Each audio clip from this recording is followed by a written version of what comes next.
Chris Sigler is a high school senior at Sequoyah High School in Tennessee, and he's alleging that his high school principal actually physically assaulted him because he was wearing a T-shirt that supports Gay-Straight Alliance. Okay, Yep. He claims that he was in a classroom and the principal came in and threw him against a wall and chest bumped him several times while asking, "Who's the big man now?"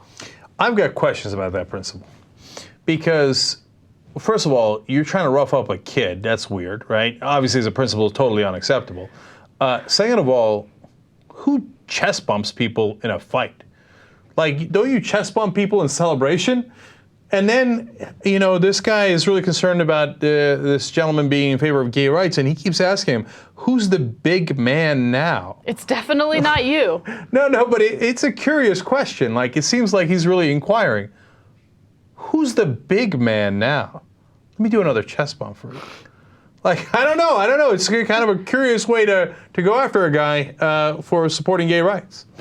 JR is worked up on this? JR is worked up on this. I'm surprised you said that. I think it's a certain part of it. Yeah, it's this whole thing. Well, the kid wore the shirt one day and then they got on him for it and told him to change or whatever.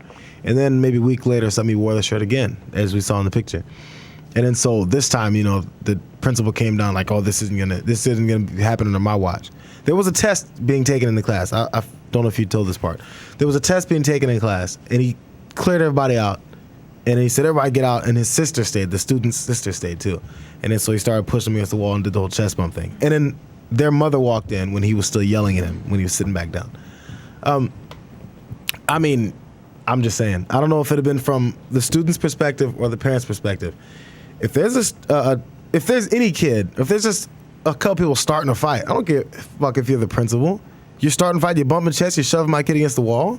Oh, there's chairs on top of your head. This isn't gonna happen anymore. You serious? Here comes JR to regulate. Like, who's the big man now? What? No, but what's great about that, there's so many great ironies here, is that when the mom walked in, all of a sudden the big man now backed down. Right. He's like, oh my God, there's an adult in the room when I was assaulting the kid. Okay, I'll back away. Who's the big man now? Okay. I think he wanted to ask the kid another question, but anyway, I'm overdoing that. So the other irony here is, here's a kid who's worried about gay kids being bullied. Yes. And his principal comes and bullies him in the most physical way that you could imagine. I mean, literally bullies him, and it's the principal of the school, thereby proving the kid's point entirely. Look, this is why people are wondering whether or not it makes sense to pass some sort of law, that like an anti-bullying law, okay? And I know you're against it, and I understand why you're against it, but at the same time, you can't leave it up to administrators, because in a lot of cases, look, when I was in high school, something similar happened, right? Where I was bullied. Somebody chest bumped you? No one. Well, students did. Okay, there was a group of students bullying the hell out of me, right? And it went on throughout high school.